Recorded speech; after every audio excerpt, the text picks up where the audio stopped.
Hey everyone, welcome back to Behind the Tune. Sitting across from me today is a DJ and producer who's built a reputation for himself as one of UK's and Ireland's most exciting acts. He's played all across the UK and Ireland at venues and events such as the Warehouse Project in Manchester, Index Dublin, the Warehouse in Leeds, and AVA Festival, just to name a few.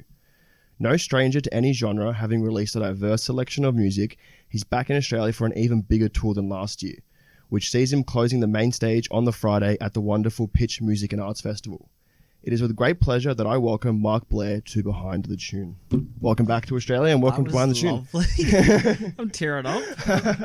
I'm glad that was very good. Nice, thank you. How you going? Good. I mean, it's been a pretty hectic schedule so far with the tour, but I'm trying to get in the naps here and there. I'm trying not to drink so much. I'm trying to stay focused, stay healthy, eat right, go to the gym, go for a sauna. But yeah, it's been good. Yeah, back in Australia as well. Yeah.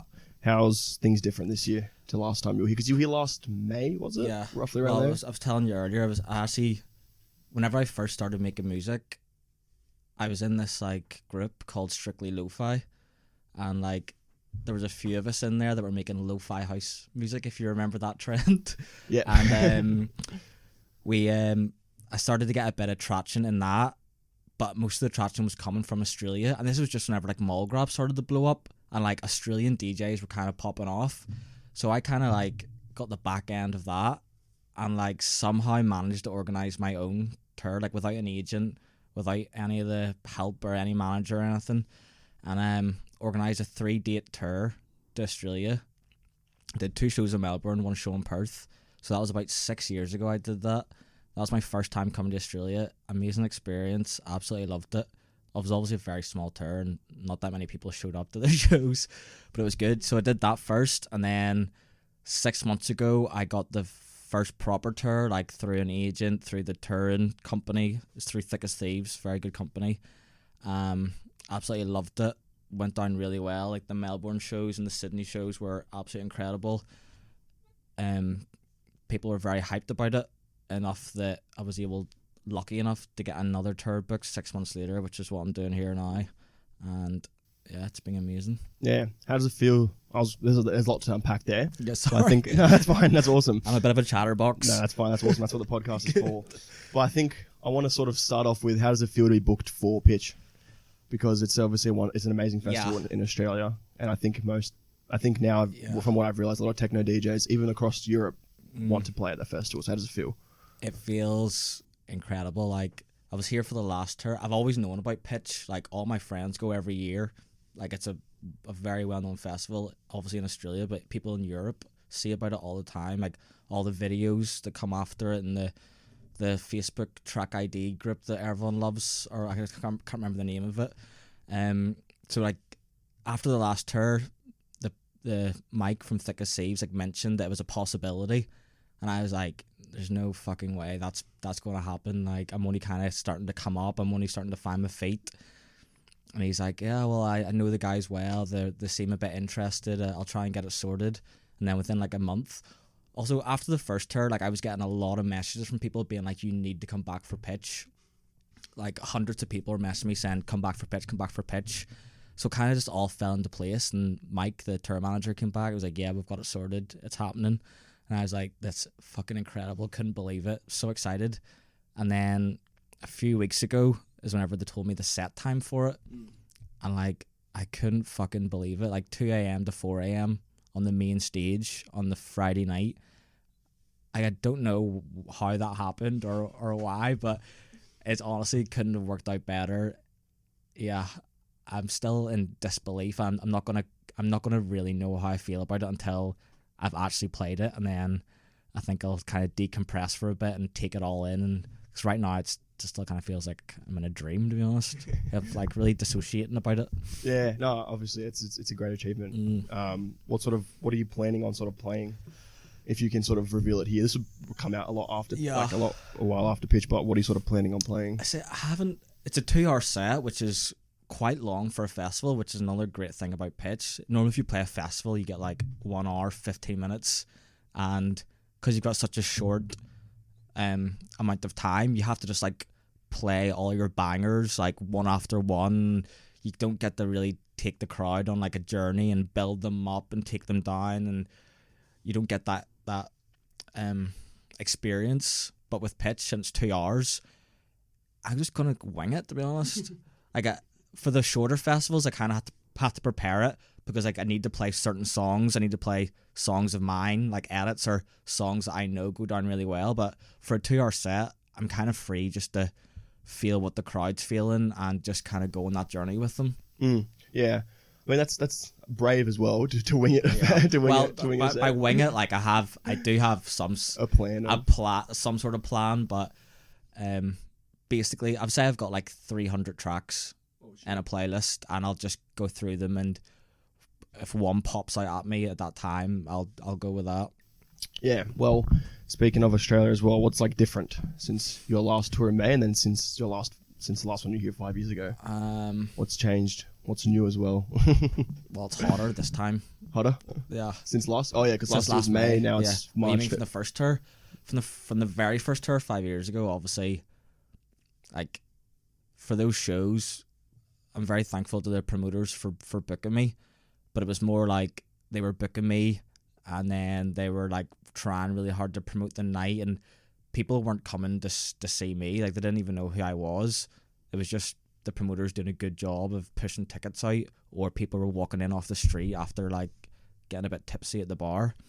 Whereas this tour and the tour 6 months ago, I've got the privilege where people are actually coming because they know who I am, and they want to hear my music, and they want to hear my sets, and like I can definitely feel that whenever I'm playing. The difference between playing to a crowd that's there to hear your music and a crowd that's kind of just a bit tipsy, or they're there to try and find someone to kiss in the crowd is incredible. Like I always say to promoters, sometimes if I'm playing a show and ticket sales haven't been great, and there's like, I don't know, maybe 80 people, 100 people there, but they're there to see me, or they're there because they want to hear good techno music, I much rather prefer to play that than play a crowd of 500, but they're not really there to hear good music. They're there for like a night out, they're there for a party, they're there to take a line of coke in the bathroom and try to find someone to fuck.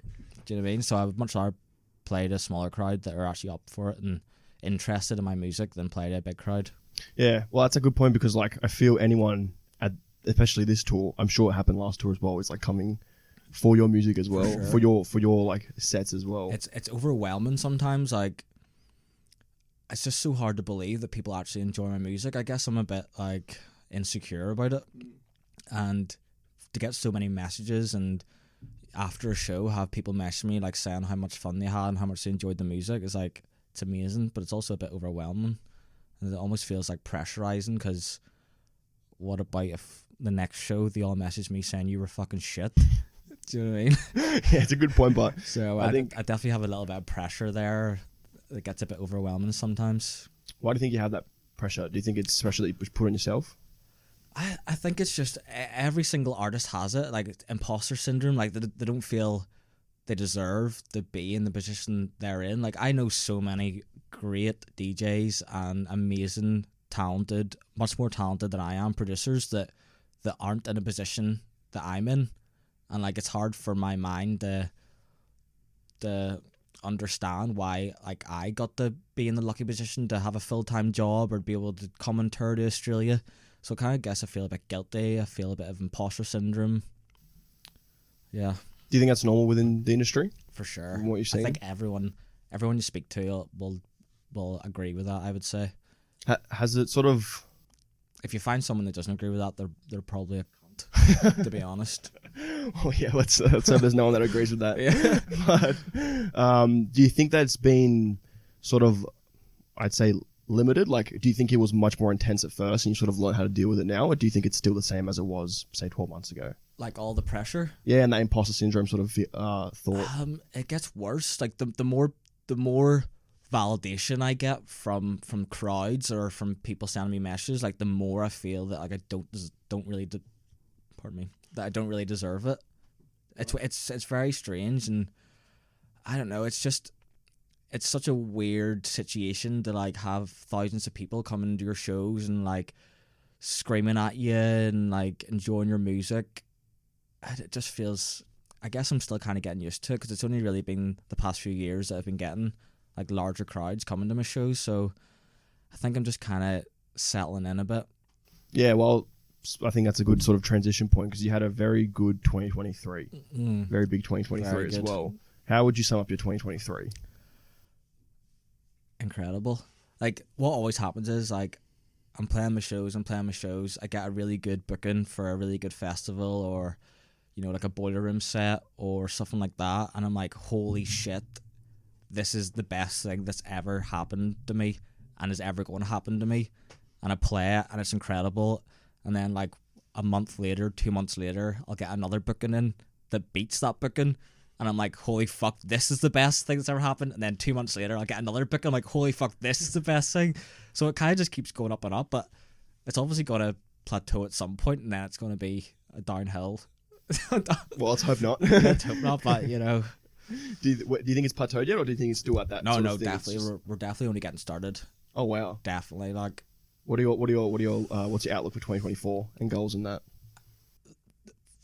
Well, the goals for 2024 right now, my DJ sets are going down really well. People are really appreciating them, but a lot of the crowd that are coming to them are people that I've accumulated through my older music, which is a lot slower than what I'm playing on my DJ sets.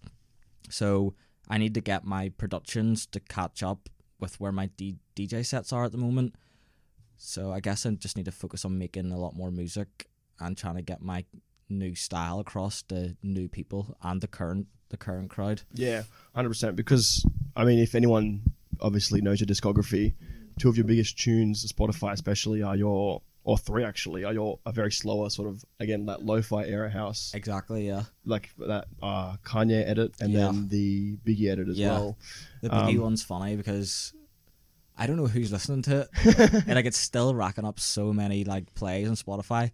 I'm pretty sure like because it gets added to some playlists in Spotify sometimes and it gets like an extra like 200,000 plays and the playlist will be like jazz cafe background music and shit. So I think the main people that are playing that music now is like cafes and restaurants for some background noise, which is fine. I'm getting paid for it, so I'm happy enough. But as long as people don't associate those songs with me anymore, then that's good. But I don't think anyone comes to my shows expecting to hear Biggie was a jazz fan. Yeah, thankfully. Well, I mean, yeah, let's hope they don't listen to your like current productions. Yeah, I think I might scare them a bit. They change their mind. Yeah. But what sort of made you want to progress, or what? Actually, let's go back a bit further than that. What made you want to start off that lo-fi sort of house, and make that sort of slower stuff? I don't know. Like, whenever I started seriously producing, like putting a lot of time into it, lo-fi house was popping off. It was a cool thing to make. As I said earlier, it was just when Mall Grab and stuff, and like Kedema, like we were all in the same like Facebook groups. Whenever we were all like starting to come up, like 6-7 years ago. And it was just it was a cool thing to make. The same way, like right now, hard techno's like the trending thing. And if you're going to be a producer in this scene and you're going to start producing now, you're going to make hard techno because it's like trending. It's what people are playing in clubs. It's what's doing well on Spotify. It's what your friends are listening to. So you're going to be more inclined to make that. And I don't think it's like you're like trend hopping or like you're just making it like because that's what's trending and like it's going to be easier to make money from it. I think it is just it's trending. That's correct. But if it's trending, like it's what's get played at clubs. It's what I'm here. If I go to a rave, I'm hearing this music. I'm discovering hard techno songs that I really fucking like. So of course I'm going to be inclined to be making stuff like that and DJing stuff like that. Yeah, 100%. I think that's a good point you make because I think especially now, coming off the back of last year and going into this year, hard techno is definitely like for sure TikTok techno. Yeah, I was going to mention it, but I don't know what everyone's opinion. What's your opinion on TikTok techno? I guess we can do the PG version, or we can do the. No, let's go all in. Fuck it, let's go all in. It's cringy as fuck, but at the same time, it's so good for our scene. Like so many people are getting introduced to this sound of music. The clubs are rammed, the festivals are rammed from people that are really there because they have their favorite DJs like Azir and BLK and stuff that they see on TikTok. People that wouldn't normally go to a rave, they would normally be in like a commercial top 40 club, and these people are now coming to raves, which is, I understand people look at it and see like, oh, the scene's dead, like look at all these corny ass teenagers filming TikToks at the rave and all this stuff. Yeah, that's true. But like, there's going to be people in that crowd that are coming over that are also going to notice that, and it's going to, like, fair enough, the festivals are full, but that's going to spill over into the more underground stuff, into the more independent nights, and the smaller DJs playing more niche stuff. Like, it's good for the whole scene to raise up as one scene, instead of being like, fuck those TikTok techno guys. Like, it should be more underground. Like, it's okay that everyone's getting raised up together. Yeah, I think there's a lot of gatekeeping, and there's a big divide as well, especially with like TikTok now. And as you said, I think it's like the older generation is sort of not a fan of the younger generation. Because I think it's like you can see that sort of like generational shift. For sure. So I think it might be like sort of... Old people don't buy tickets, so like their opinions are relevant.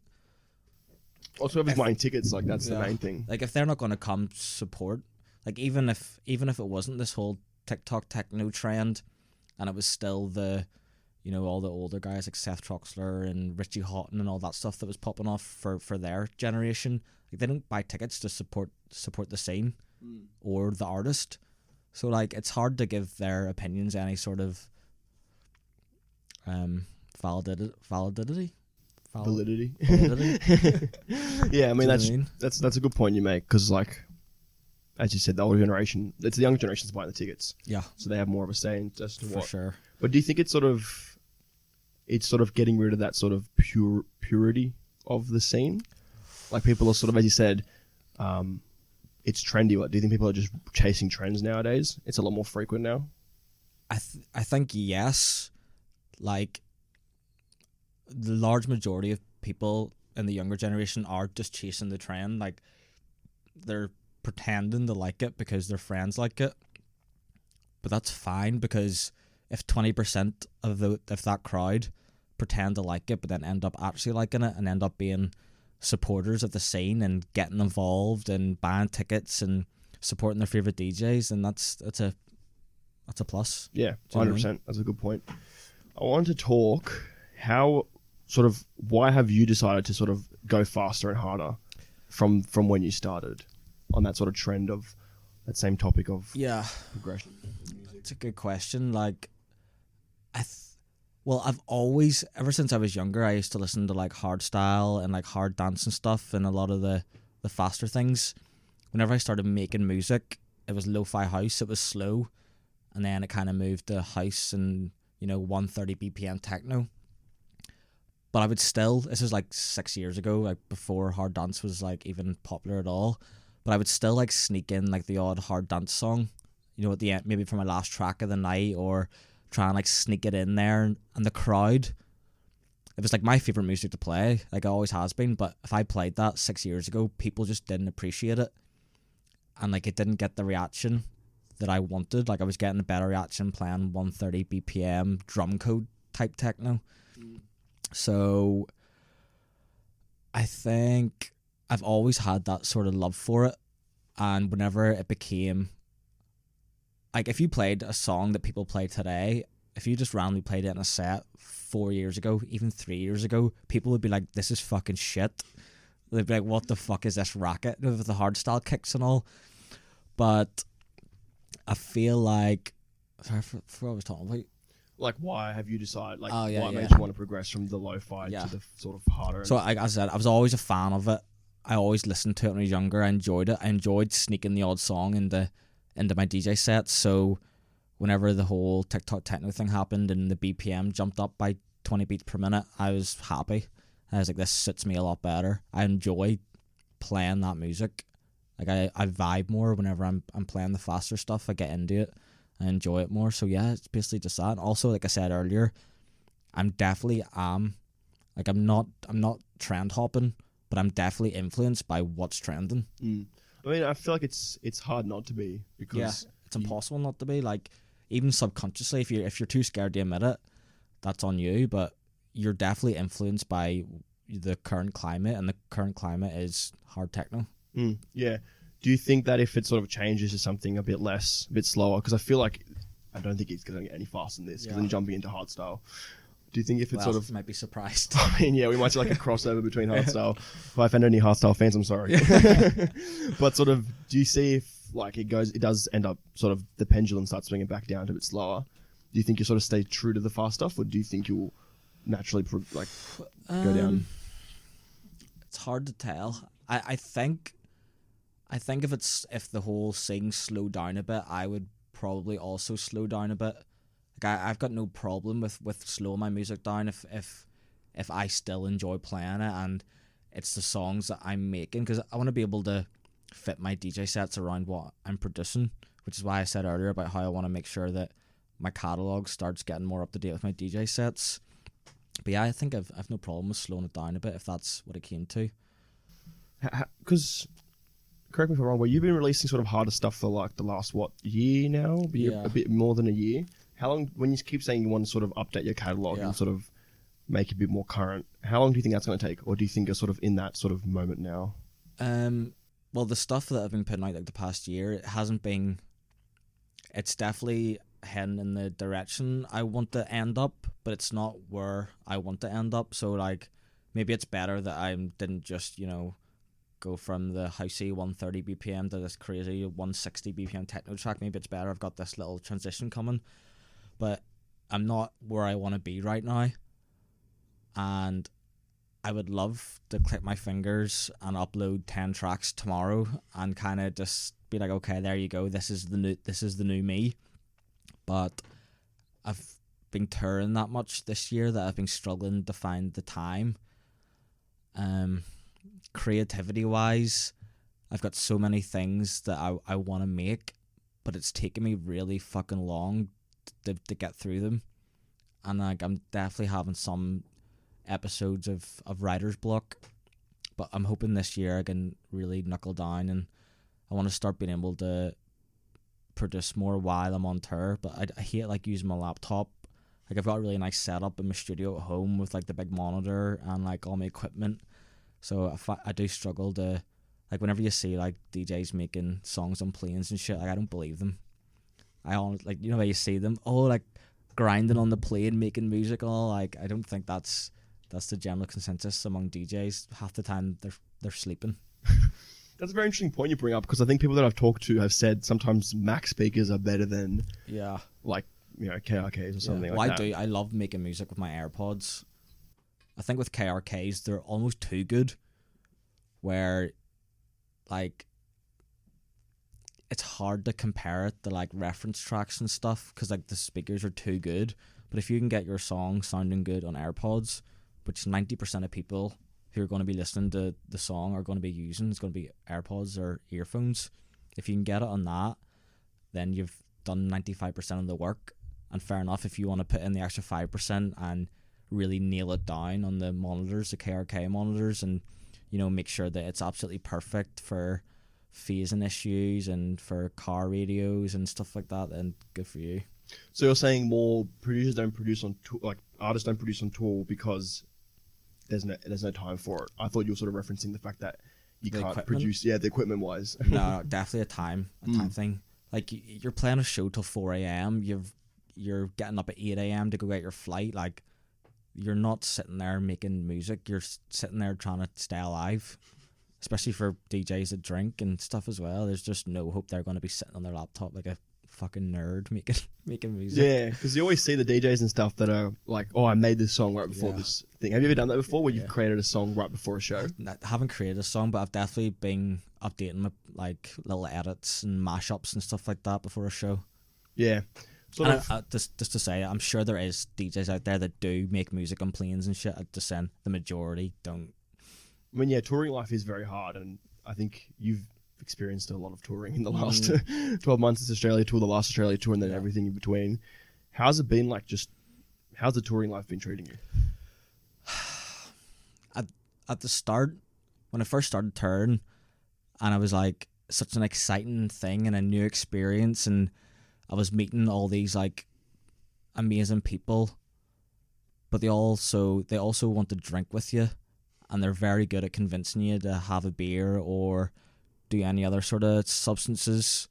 And I think it takes a lot of willpower to finally reach a point where you're like, okay, this is my job. Like, I'm getting paid a lot of money to be able to do this.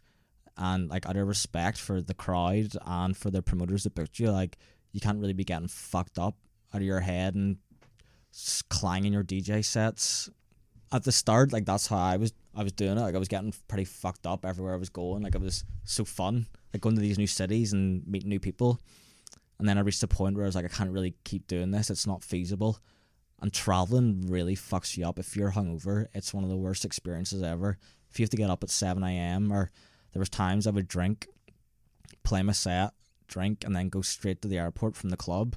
And I'd be going through security, like, pretty fucked up and feeling really on edge. Like, people are looking at me, and I would have to take like 2 or 3 days to recover once I get home. I'm 29 years old now. I can't do it like I used to. Yeah, it always catches up to you, doesn't it? it? So I think lately I've been living a pretty healthy lifestyle. I very rarely drink at shows. I'd only drink at shows if, you know, I was really like feeling the vibe, or if there's people there that I know from like my childhood friends, and they want to have a beer, I would have a beer or two with them. But if I'm there by myself, or like 85% of the shows, I won't even take a beer now. And it was very hard to go from playing all your sets fucked out of your head to just stopping that and then playing. I remember like whenever I stopped like a year ago, it was like the first DJ set that I'd played in like years. I was sober, and I was like, it was horrible. I was so anxious, not like nervous for the show, just so anxious, like people looking at me, and felt so uncomfortable like in my own skin, and I was really like jittery when I was doing my mixing. It went horrible. But the more I've done it, the more I've learned to enjoy it.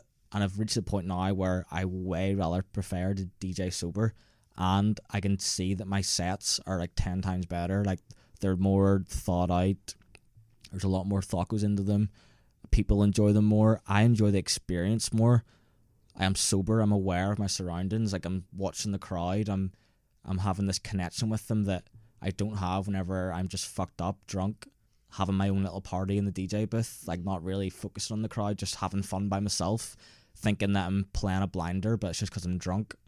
And I think I'm playing good, but if I listen back to the recordings, it's not that good. Yeah, I was going to say, you probably feel much more engaged as well. Yeah. Because you are, as you said, you are aware of your surroundings. Remember one of the first shows that I played, it was like, wasn't the first one I played the first sober show I played, it was like the 7th or 8th one, where I was finally starting to feel a bit more comfortable, and I played like a really fucking good show in Edinburgh in Scotland, and like I came off the decks and like my legs were like shaking and all. I was like filled with like so much adrenaline and like buzz, and it made me realise like I'm missing out on these really crazy moments by being drunk and not being in the moment experiencing that.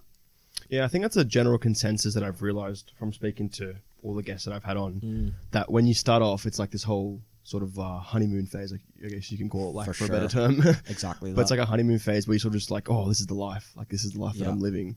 And then you're just obviously DJing. It's like a dream. Yeah, you said you're getting fucked up. And then I think at some point you have to realize, like, this isn't good for me. Everyone goes through it.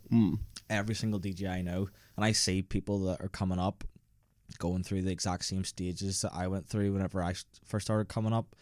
I'm just like, okay, have your fun, enjoy your first 6 months, 1 year, but you need to make sure that you have the self-awareness to rein it in after, you know, a year of having fun, or else you're not gonna survive a long, prosperous career. It's just not feasible. Was it like a light bulb moment for you, or did it take a couple of like, you know, shows like that to sort of realize that it was like not good for you? Or was there like one definitive show that you like look back on, like that was the show that made me just stop? There's definitely like a few sort of rock bottoms where it's like got too fucked up, or I think there was a show where I was DJing and there wasn't that many people showed up, and I was playing back to back with the promoter, but I was really drunk, so I was like walking about the crowd, like talking to people when I was supposed to be DJing. I was like, that's not acceptable whatsoever. But, you know, it takes multiple of those moments to finally push you over into being like, okay, it's time to wise up. It's time to get the head down. This is my job. This is work. I need to start treating it like that. Yeah, I think, as you said, like you have to have that self-awareness, and I'm sure everyone, goes through that sort of self-awareness phase, and you obviously did. But now you mentioned that it's like a full-time job for you. When did it become a full-time job for you? It became a full-time job about, I think, 4 years ago. I used to be an events promoter in Belfast, so I was doing promoting and DJing at the same time. So I was throwing events, and then I was able to put myself in the lineup, which definitely helped me get my career off the ground, by the way. So it's a really good idea if you're looking to become a DJ, is to throw your own nights, book the guests that you're fans of or your idols, get to talk to them, put yourself in the lineup, warm up for them. It's a really good entry into the industry. But yeah, I was promoting and I was DJing, and the promotion stuff was making more money than the DJing side. This is when I wasn't like that big of a DJ at all. And then I finally reached a point where like my music was starting to take off, and I was starting to get like international bookings. And I kind of realized, because promoting is fucking stressful. Like, it's fun, but it's a lot of work and a lot of stress and a lot of time and a lot of effort and a lot of risk. So like, as soon as I realized I was going to make enough money from DJing, which is a lot easier, by the way, it's a lot easier just to show up with your USB stick and play songs for an hour and a half than it is to spend weeks trying to promote an event.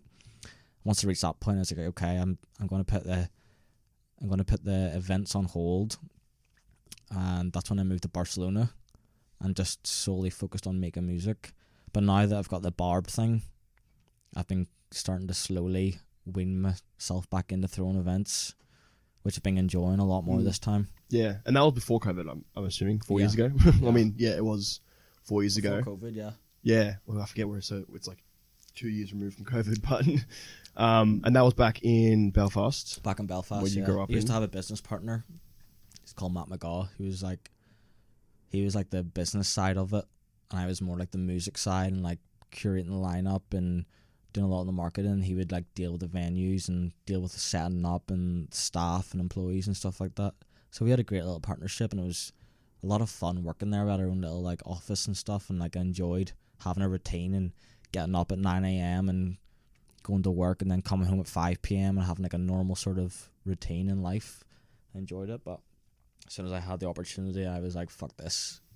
Take the riskier sort of more fluctuating career. Yeah. Because that's the thing. Whenever I did stop doing events, it wasn't like I was like making a lot of money. I was getting paid definitely below minimum wage, but I could tell it was going to reach a point where I was going to grow and definitely make enough to live and pay rent. I mean, now, of course, I'm assuming he's paying rent because now you're touring Australia and touring all over the UK and Ireland. But how was the nightlife in Belfast? I want to sort of talk about how you moved to Barcelona, but how was the nightlife in Belfast? Because from what I've heard, Ireland's nightlife isn't exactly the best, from what I've heard. Well, it's small, but it's really fucking good. Like, the nights, before I started doing proper events, I used to run illegal raves, and the crowds that would come to that were like so crazy and so good. And then whenever I had a bit of a following, I would play shows in Belfast. They would be incredible. Yeah, Belfast is great. The nightlife's, it's obviously very small, and all the promoters that are there that are established, like, they don't really let smaller promoters have any sort of shine, which is actually ironic because the bigger promoter is called Shine. Funny enough, that worked out well.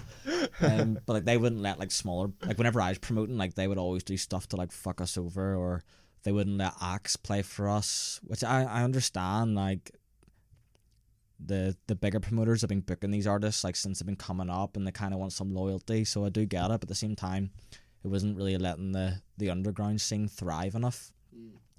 But yeah, they've got this big venue called the Telegraph Building. It's like a big warehouse. Used to be an old newspaper printing press, and it's incredible. It's like, it's infamous. People love it. So like Printworks, it's got a Printworks. Kinda, on a smaller scale. Is the same. Plus we've got AVA Festival as well. That's true. Yeah, it's a really, really great festival. The Boiler Room there every year has got one of the best crowds about. Yeah, well, it actually, perfect segue. Let's speak about that. How was it like to play Boiler Room in your hometown at AVA Festival? It was incredible. Like I said earlier, it was one of those moments where my agent messaged me about it, and I was like, "You're pranking me. Like, this can't be true." And yeah, whenever I went, it was incredible. The crowd was insane. The crowd was insane. My mum and dad joined me on stage as well. Yeah, and like it was just such an amazing, wholesome, kind of full circle moment to have my parents there and to play such a good set. And all my friends were at the front row going crazy. The set went down really well. Definitely gained me a lot of new supporters of my music. Yeah. How was it like having your parents Incredible up at a Boiler Room? Because I'm assuming they're from Belfast as well. They're from Belfast, yeah. But so it's a 2-day festival, a Friday and a Saturday, and my Boiler Room set was on Saturday. But on the Friday night, I went to the festival as like a customer with all my friends. So like we got really fucked up, and like I went to an after party, and I ended up staying at my friend's house. We went to bed like 6 a.m. and then I woke up at 10 a.m. like in a bed. There's like 6 of us and like one bed. And I was like, holy shit, I've got Boiler Room today. And they were like, what? Oh shit, I forgot about that. So I went back to my parents' house, had a few beers for breakfast, and I was like, Mom, Dad, do you fancy coming to the festival with me? And they were like, no, we can't do that, we're too old. I was like, you're coming with me. So I ended up bringing them. They had the time of their life. They got they ended up getting really drunk at the festival as well. They stayed the full day at the festival. They were in like the VIP area, but they got really fucked up. My dad ended up losing my bag, had my headphones and like USB sticks and all on it. Did you recover it? Yeah, I got it back. Yeah, what time was your Boiler Room set? It was quite early. I'm not sure the exact time, but Because during the day. it was during the day. I was like the second or third person on. It was before Skin and Skin. He had his like infamous Boiler Room where he like blew up. Yeah, So I was playing just before him. Yeah. That's what that like just took off. Yeah. I think since then nothing's been the same. Yeah. Life's been before Skin on Skin, Boiler Room, and after. Which Skin is on Skin. crazy, like, isn't it? How was it like? Yeah, like playing right before Skin on Skin as well. Because at that point he was very established as well. Yeah, well, he had a few good like house tracks, but he wasn't like massive. Obviously, it's hard looking back now because we see Skin and Skin as this he's a superstar now. So it's hard to think back. But back then, I remember being like a bit disappointed that I wasn't playing after him, because I was like, it's my hometown. Like everyone knows me here. Like this Boiler, because Boiler in Belfast was like my goal since I started DJing. Like it was something I'd be aiming for. Like people in Belfast had always been asking for it, and it was like kind of a big event. So I was like, and I was on early enough where like the festival wasn't going to be full. So like I kind of wished I was on after Skin and Skin. I remember saying to my agent, like, would it not make more sense me playing after? And like, no, you know what agents are like, they all argue for their artists to get the best set time, which is fair enough. But yeah, I love Skin and Skin. Yeah, I've played with him like a few times after that, and he's an absolute gentleman, like so humble, so down to the earth. So I've heard. I'd love to meet him one day, but well, he'll be on the podcast one day, hopefully. Yeah, let's hope. But yeah, so I've heard he's a very nice guy. I guess, how has life been after that Boiler Room? You said you gained a lot of new followers and stuff, but sort of how was it after that Boiler Room? Did you see like a big spike, or was it sort of just like, there was a jump? Whenever I got booked for it, I was like, okay, I've did it. Like I've completed it. This is like the end. I'm gonna do this, and it's gonna come out. The Boiler Room set's gonna come out, and I'm gonna be a superstar. Like this is like the next big thing. Like I've made it. And then I played the set, and it came out, and it went down well. But there wasn't that big. There wasn't like a noticeable difference in like my bookings coming in. I definitely got a lot of new followers and stuff from it, but the bookings, like my DJ fee stayed the same. It's hard to see where the bookings were coming from, because obviously my productions were doing well at the time. So it's hard to tell if I was getting extra bookings from the Boiler Room or from my productions like doing well. But it definitely wasn't some superstar moment where like, okay, like I've made it, like Boiler Room set me up for life, which is kind of what I was hoping for. Well, you see that so many times, like, yeah, true. Boiler Room, Skin and Skin, like that definitely happened with him. Like that's set him up, definitely. Yeah, 100%. I think the most recent one that I can think of is Z. Yeah. last year. He's crazy blowing up. Yeah, but I think Boiler Room is just good to have on your resume. Yeah. Maybe not to fans, but to, say, promoters sure. and bookers. What was your life before that Boiler Room then? I guess we talk about after the Boiler Room. What was your life before that Boiler Room? How was it? I was kind of just like teetering along. I wasn't getting paid that well. I wasn't getting that many good shows. The shows that I played in Belfast were normally good, and shows that I played in Ireland were normally very good. But like, I was playing really bad shows in the UK, and like nobody was coming to see me, and I was playing a few shows in France that were okay, but yeah, it's not that Boiler Room's nice to look back on and see as at that moment, but it's not like, I don't really see it as, life before Boiler Room and life after Boiler Room. It's kind of just all one sort of trajectory for me. Yeah. Do you know what I mean? Yeah, no, that makes sense. I thought I'd just ask because, like, as you said, people usually see like a spike and stuff after Boiler Room. I want to take it back all the way now. Sort of, how did you get into sort of techno music and electronic music and production, and sort of, did you grow up with it, or was it sort of something that happened, like you went to a rave like most people usually do? What was like a moment, and how did you grow up with techno music? Yeah, I went to a rave. I went to a rave and took ecstasy for the first time and fucking loved it. I remember it so clear to this day. It was the first time I'd heard Meet Her at the Love Parade by The Who. Like, I remember it, and I was like, took my first pill. I was at this illegal rave in a warehouse in Belfast, and the DJ, I still remember his name, Jordan McQuaig. He used to be a big Belfast DJ, and I remember just being like, holy fuck, this is class. And then I started going to a lot more raves, and like listening, whenever I was at the raves, I'd be like listening to music, and I'd be kind of critiquing it, being like, well, it'd be a little bit better if you did this, or the build up went like this, or the drop sounded like this, like people would enjoy it more. And that kind of converted into me being like, okay, well, maybe I should just do that, or I should change it. So that's when I downloaded, like, I think it started for Fruity Loops for the first year, and I was like remixing stuff and making very small edits to like popular songs or songs that I liked. And yeah, it just went from there. Went from making edits and remixes, and then kind of built up a following doing that. And then I was able to release original music. But that's why I always say that people always ask me, like, how do I become a DJ? And I always tell them, like, the first thing you need to do is start making edits of songs that you like or other people like. Because if you're just starting out and you release original music, 99% of the time, people aren't going to give a fuck. They'll see your name, see a song they haven't heard of, and they'll not click on it. But if you're just starting out and you have a song in the title that they recognize, they're going to be much more likely to click on it. They're going to be much more likely to have a listen. And through doing that, you'll be able to build up like your initial sort of following. Maybe get 1,000, 2,000 SoundCloud followers. And once you've reached that point, and these people that follow you will now click on your name or listen to your music, whether it's an edit or original, that's whenever you start putting out originals. And like, hopefully that first initial sort of fan base you've got is enough traction to make the algorithm pick up your song and start pushing it onto other people. Was that your plan starting off, or did you sort of just start making edits for the fun of it, and then you've realized that this is actually a viable option for 100%, producers? 100%. It was not planned at all. It was just what I wanted to do, or it's what I had the technical ability to do, because it's a lot easier to make an edit of a song than it is to make your own original music.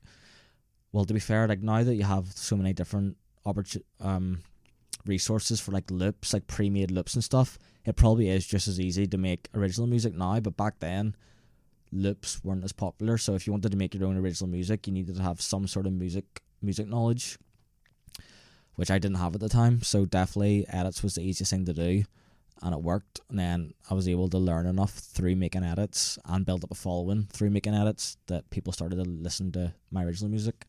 But looking back, I'm like, that was a really good strategy. So now every time someone asks, that's the strategy I give them if they want to become a DJ. I think that's actually like a good point. I think a lot of DJs are doing that now, where they're a lot of, like, going back to the topic of like TikTok techno and stuff, edits are being done a lot more now. Yeah. Especially because, as I said, I think now it's people want to see that known title. Yeah. And then, brackets remix or something like that. So, I mean, you sort of, I Yeah. guess, pioneered that in a way. Especially because the TikTok techno's trending so much at the moment. Like, a lot of the people in this scene aren't people that are fully dedicated to the music. So for you to get their attention, they need to see a song title that they recognize, because they don't have that drive to go searching for original music. Do you know what I mean? Yeah, 100%. I think that's a good point you make. As in, like, people want to see that title. Yeah, especially like a lot of, a lot of people that maybe their friends are really into it, but they're not. But they go to the raves because their friends are going. That's the people that are going to be targeted by you putting a well-known song in the title and remixing well-known stuff. And then maybe once you do that, they become a fan. And then whenever you put out original music, they'll listen to it. And you just gain yourself a new fan. Yeah. Do you remember your first edit you made, and did you release it straight away, or is it sort of still in the vault? Fuck, actually, as soon as you said that, it just came back. Oh wow. What was it? It was, oh my god, I can't believe this. It was I crashed my car into a bridge. Oh, I don't care. I don't care. I was that, but it was mixed with some like shitty EDM bullshit thing. I actually remember sitting on my sofa so clearly and Fruity Loops making it. That's about 12 years ago now. 10 years ago. What about your first original track? When you sort of went from edits to original? I think it was called like the track was called like Piano House, and like I just play like a really shitty piano loop with a really shit kick drum. Like, it was completely crap. I think the first like 5 songs you release are supposed to be shit. Like, I think that's just like a rite of passage you have to go through. Yeah, I think that's. I speak to a lot of producers who are like in the process of releasing their first tracks, and it's very nerve-wracking releasing their first few. But I think everyone that I've spoken to as well who hasn't produced tracks has said you just got to release those first. The thing is, 5 like, 10. Whenever you make a song and finish it, you have this real strong bias that it's good because you made it and you're proud of it and you put a lot of effort and time into making it. So you've got this bias that, oh, it's really good. But any other person that listens to it, it's very clear that it's shit. So I think a lot of people rush too quickly to put out their first few songs because they've got that bias of, oh, it's good because I made it. But it might be a bit detrimental for them. Yeah, 100%. I agree. So, what's like sort of your advice in that sense for that point? Get feedback from someone you trust. Send it to the DJs, and if no one downloads it or likes it, then it's probably a good sign that it's a bit shit. Is that sort of the stuff that you got back for your first couple of tunes? Yeah, I didn't get. Yeah, people hated it. Oh, really? Yeah. Was it under with was it like the lo-fi sort of house stuff back then as well? Back in the lo-fi house stuff. I did make a few things that people liked, but a large majority of like the first year was complete and utter bollocks. I mean, yeah, that's a rite of passage. You got to sort of go through that. When did you start DJing?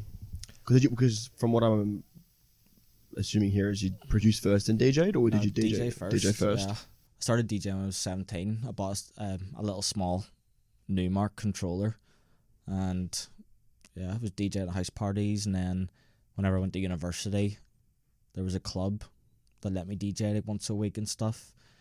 And then whenever I was at uni, I also used to throw my own event.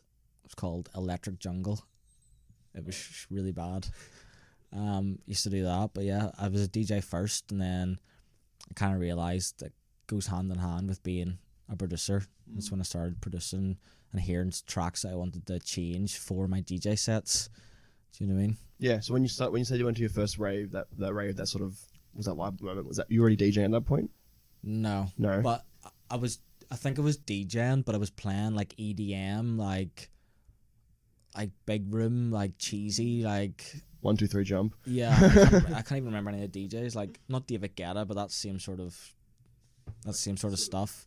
But it wasn't until I went to the first rave, and then took my first ecstasy tablet, is whenever I started getting like real like rave music, where you're making music for people to dance at raves. And that's always been my mantra. Is like I make stuff for the rave.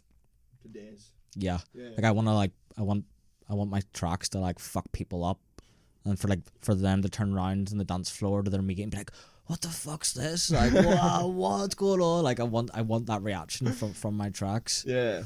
No, I think your tracks actually do show that, and I sort of want to touch on that illegal rave, or that rave that you went to, and I heard Meter at the Love Parade, and then you sort of made an edit of that, which is blown up, which is became very popular. I actually I deleted it the other day. Oh, really? Yeah. For what, copyright, I'm guessing? I didn't have any issues with it, but I don't know. It was a mixture of it was doing really well, and if it kept doing well, I'm sure there would be some copyright issues. And it was also a factor of I've started to fucking hate it as well. Like I don't play it in my DJ sets. I play the intro of it in my DJ sets and then switch songs before the drop. Oh wow! Just to tease people, fuck them over. So I think it was a mixture of like, okay, well, I don't want the hassle of any copyright issues, and also I kind of want to move on from that era of my productions, because it's obviously one of the most popular songs and people request it all the time, and if I'm not a massive fan of it anymore, and it doesn't even fit my DJ sets anymore, because I think it's like 130 BPM. It is a bit slower, yeah. Yeah, so it's kind of like, okay, it's time to say goodbye. It's always the case, I've noticed, that a lot of the more popular songs of artists are usually the ones they don't like the most. Why do you think that is? Or like in your, obviously you have your instance, but I think there's a lot of different reasons for it. One of the reasons, which for sure is probably one of the main reasons, is if you're playing a gig and everyone at that gig is requesting this one song and you play it and like the crowd goes crazy because it's the one song they all know, and obviously people go more crazy to the songs they know, it makes you feel a bit deflated about your other music. Either the rest of your DJ set feels a bit flat because you have this one peak for this song that like you made like a long time ago, and obviously if you've got other productions in your DJ set, like they're not getting the same reaction that song, the popular song got.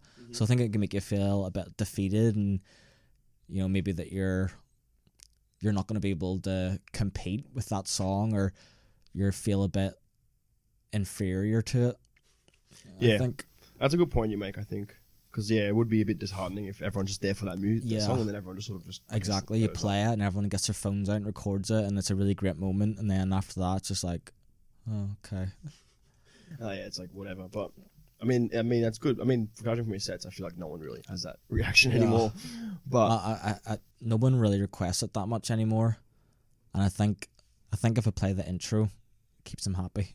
Yeah, as long as because it is a really good like tune, like the actual melody of it. Yeah, I play a different remix of Meter Love Parade, so like that definitely helps people not get annoyed about not hearing it. They just want to hear it. They probably think it's my remix, to be fair. It's not though. No. As long as they're happy, I guess. As long as the punters are happy. Last thing I want to sort of touch on, I know it's a bit strict on time, but I just want to touch on your most recent production. What is it? Devil Inside Us. Is that sort of the sound that you want to go for moving forward, or is that sort of, again, you just created that track and you've enjoyed it? To be honest, I created that track because I had a deadline for the various artist release that I released on with the PRTY boys, and like I had like 2 days to finish it, and I kind of just forced it. So like I actually don't really like the song that much, but it's definitely heading in the right direction of where I want to go. I've got another song, it's called The After Hours Club, and I've been working on it, but I keep working on it, reaching to a point where I'm happy with it, and then I'll play it in a DJ set and I'll be like, this is shit. So I'll have to go back to the studio, redo it, and I've got like 4 different versions of it now, but I think I'm definitely nearly finished with it. I haven't really played it on the tour, but I'm going to play it at pitch, and hopefully I can see what the reaction's like of the crowd, and if it's a good reaction, I'll probably get that released within the next month. Yeah, right. What made it quote unquote shit? I don't know. I mean, I haven't heard it obviously, but no, I'll let you listen after the podcast. What's your opinion on it? I don't know. The first time it was shit is because it's got a very big build up in it, and like a spoken vocal thing, and whenever the spoken vocal was happening, it was just a spoken vocal and there was no groove to it. So like the crowd were just kind of standing there like looking at me because they weren't like had nothing to sort of like groove to. which made it just like super awkward on the dance floor. And the spoken word thing lasts like a minute and a half, so it was way too long to have that happen. And then the other times I couldn't really get the stab and the kick working well together. And then the most latest version I've kind of beefed it up a lot and added some not hard style elements, but definitely heading towards hard styley, like the big massive oversaturated kicks and stuff. So I hope it goes down well at pitch. Yeah, well that sounds as the pitch is I think world class. So if it sounds good on there, it'll sound good anyway. Yeah. But yeah, well there you have it, guys. Mark Blair on Behind the Tune. Obviously, big thank you to Mark for making time out of his busy schedule to come on the podcast. Thank you for having me. I really appreciate it. No, obviously, that's reciprocated. Thank you so much for coming on. I know you're very busy. Literally landed in Sydney, like 2 hours ago? So he's literally straight to the studio. He's working, grinding. But no, thank you for Mark. Thank you for everyone for listening. Hopefully you've gotten something out of this podcast. I know there's a lot of followers who are fans of yours, so hopefully they've enjoyed this one. But obviously, guys, like, subscribe, share. That'd be much appreciated. And take care. Thank you very much. Thank you.